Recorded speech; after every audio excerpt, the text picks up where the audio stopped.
kilos. Gagalaw na sila. Kikilos na sila. At tingnan nyo kung tama ba ang kanilang ikinikilos o yun ba talaga ang totoong kilos ng isang breadwinner na mekaniko.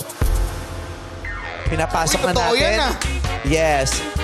Ayon, pasensya ka na. Ito yung motor mo. Ay, binaklas pa yung motor ni Ayon. Nati-strong ka nang hindi mo alam. Dinistrong ka. Di ba tinanggal yung binabaklas. binaklas. Ayan na. Ayan. Baklas yung ating motor dyan dahil ayan yung mga issues na kakaharapin ng ating mga mekaniko. Eksena number 1, anong mangyayari? Magpapaayos ng gulong sina MC at Lassie. Uy! Ayan. Kumbaga, ano yan, motor yan ni MC at Lassie. Tapos, ngarag yung gulong nila ipapaayos. Sa sabang inaayos, may mga issues din silang pwedeng itanong kay number 1. Kuya, Tapos pag nagawa yung motor na yan, ibibigay na ni MC sa boyfriend niya.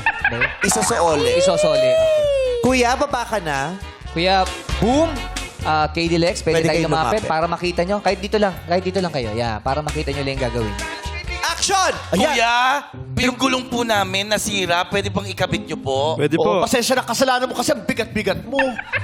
Kasalanan mo yan, ayaw sa'yo ng motor, sinakyan mo pa siya. Ito nag-aaway na naman tayo. Ayan. Kuya, tas may problema pa rin tong motor na to. Hindi nagsastart. Oo. Minsan magsastart, minsan hindi. Baka naglolo ko po yung switch ng susiyan. Ano po? Naglolo ko yung... Kuya, pakilinaw lang po. Ano po yun? Ano po yung naglolo ko? Ignition switch po. Okay. Ano po? Ano po, anong twist? Susiyan po. Ignition switch. Ignition twist. Ignition switch. Naglolo ko ignition switch. Ano po yung ignition switch? Yung parang mandar. Parang... Ano Parang po? mandar po. Asa po rito? O yung Ano po? gulong. Sususi natin. Minsan kasi hindi na sususi ng maayos. Kaya hindi mag-ano. hindi ayaw mag-start. Hindi, minsan pupugak-pugak. Paano yung pupugak-bugak? Yung mag-i-start. Paano ba yun? Paano yun?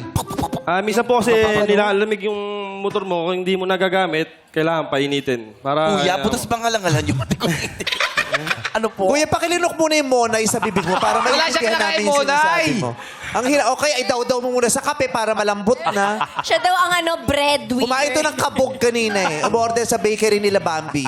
Ayun. Ano pong nagiging problema po doon? Saan po? Yung ito po ba may problema o yung pagsasalita niyo po?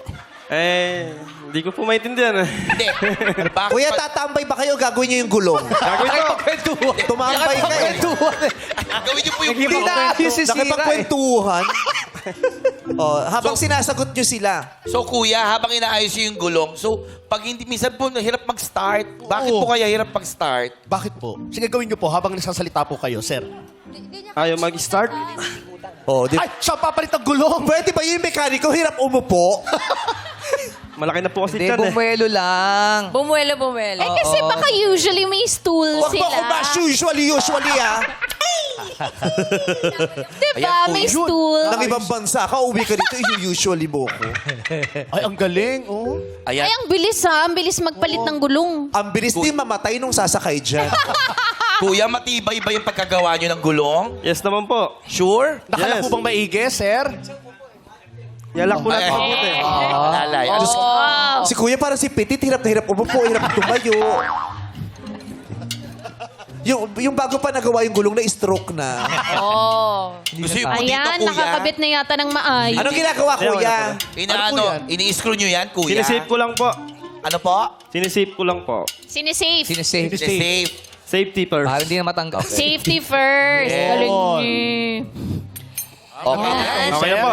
Eh, paano yung hindi nga mag-start, Oo, kuya? pakisagot niyo po. Ano po? Yung pupugak-pugak. Yung pupugak-pugak po. Gumaganon. Pag pumupugak po, minsan po kasi, yung karburador Patok yan, nilalamig. Nilalamig po. Lagyan mo Ah, Lagyan mo coat. jacket. Ganun kailangan Paano pala ng jacket. Kailangan painitin. Painitin. Paano pa init ang gagawin natin? Yakapin mo. Kapanda rin. Para umini. Galitin mo Papandarin para na. uminit. Papais-start din po. Papastartin. Oo. Pag mainit na, Okay na po siya. okay na po. So wala naman Isa. palang problema. Kailangan mainit lang. Oo. Hindi, Paano ko ayaw uminit, sir? Hindi, kasi minsan pag sinususi nyo, minsan gamit na po eh. Minsan, hindi niya masusiyan ng maayos. Kaya Paano po mahirap mag-iinit? paandarin. Pwede bang lagyan ng posporo? Hindi, kailangan manda ng makina. Kailangan Okay, maandarin cut yun. na tayo. Yan. Ganun pala yun. Thank you. Pag gamit na hindi na madaling mag-init. Siyempre. Sabi niya, ba't hirap na siya mag-init? Kasi gamit na siya. Talas pag yung motor kaka-start eh. Siyempre, mahirap nang gumana. Grabe.